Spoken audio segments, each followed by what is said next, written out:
بسم اللہ الرحمن الرحیم۔ السلام علیکم ورحمۃ اللہ وبرکاتہ۔ معزز اسکالرز،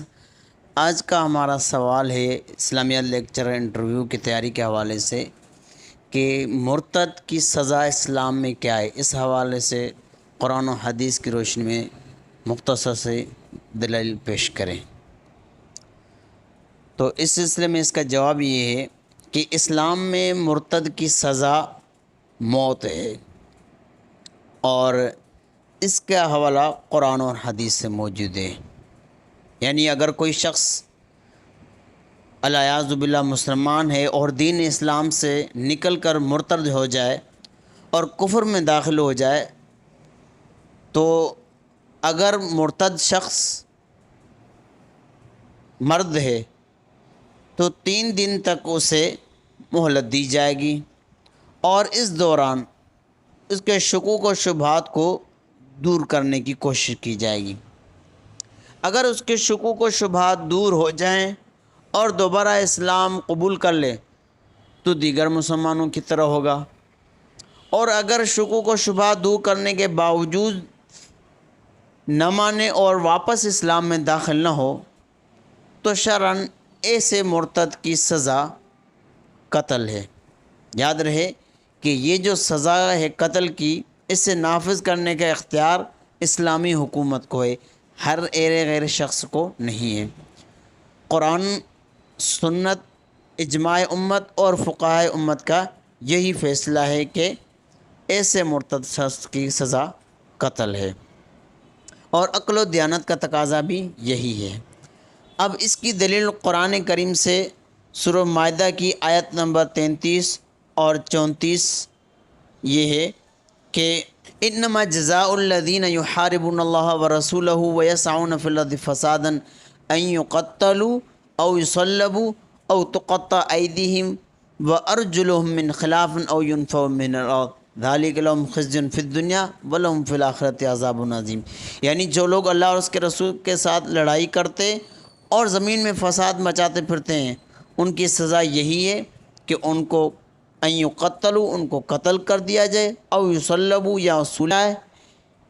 او تقطع ایدیہم یا ان کے ہاتھ پاؤں مخالف سمتوں سے کاٹے جائیں، وارجلہم من خلاف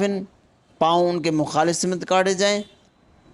او ینفوا من الارض یا انہیں زمین سے دور کر دیا جائے، یعنی جلا وطن کر دیا جائے۔ ذالک لہم خزی فی الدنیا، یہ دنیا کی رسوائی اور آخرت میں ان کے لیے زبردست عذاب ہے۔ تو یہ قرآن کریم کے اندر ہے۔ اس آیت کے ذیل میں تمام مفسرین و محدثین نے اکل و ارینا ایک قبیلہ تھا کہ ان لوگوں کا واقعہ لکھا ہے جو اسلام لائے تھے، مگر مدینہ منورہ کی آب و ہوا ان کو راس نہ آئی، تو ان کی شکایت پر آپ صلی اللہ علیہ وسلم نے ان کو صدقے کے اونٹوں کے ساتھ بھیج دیا، جہاں وہ ان کا دودھ وغیرہ پیتے رہے۔ جب یہ لوگ ٹھیک ہو گئے تو پھر مرتد ہو گئے، اور ان اونٹوں کے چرواہوں کو قتل کر کے صدقے کے جو اونٹ تھے وہ لے کر بھاگ نکلے۔ جب مسلمانوں نے ان کو گرفتار کر کے آپ صلی اللہ علیہ وسلم کی خدمت میں پیش کیا تو آپ صلی اللہ علیہ وسلم نے ان کے سیدھے ہاتھ اور الٹے پاؤں کاٹ دینے کا حکم دیا، اور ہرا یعنی گرم پتھریلی زمین میں ڈال دیے گئے یہ لوگ، اور یہ تڑپتے رہے، پانی مانگتے رہے، مگر ان کو پانی تک نہ دیا گیا، یہاں تک کہ یہ لوگ تڑپ تڑپ کر مر گئے۔ اس حدیث کے راوی ابو قلابہ رحمۃ اللہ علیہ فرماتے ہیں کہ ان لوگوں کو ان لوگوں نے چوری بھی کی، قتل بھی کیا، اور ایمان لانے کے بعد کفر بھی اختیار کیا اور اللہ اس کے رسول سے مقابلہ کیا، تو اس جرم کے پاداش میں انہیں یہ سزا سنا دی گئی۔ یعنی حدیث کے راوی فرماتے ہیں کہ فہؤلاء سرقوا وقتلوا، ان لوگوں نے چوری بھی کی، قتلوا اور قتال بھی کیا، وکفروا اور کفر بھی کیا بعد ایمان لانے کے بعد، وحاربوا اللہ ورسولہ، اللہ اور اس کے رسول کے ساتھ جنگ بھی کی۔ یہ تو تھا قرآن سے دلیل۔ حدیث سے صحیح بخاری کے اندر روایت ہے، یہی روایت ابو قلابہ رحمۃ اللہ علیہ والی ہے کہ فہؤلاء سرقوا وقتلوا وکفروا بعد ایمانہم وحاربوا اللہ ورسولہ، یہ صحیح بخاری کی روایت ہے۔ اس کے علاوہ حدیث شریف کے اندر یہ نسائی اور سنن ابن ماجہ کے اندر یہ حدیث موجود ہے کہ حضرت اکامہ رضی اللہ تعالیٰ عنہ فرماتے ہیں کہ ابن عباس سے روایت ہے کہ وہ فرماتے ہیں آپ صلی اللہ علیہ وسلم نے فرمایا کہ من بدل دینا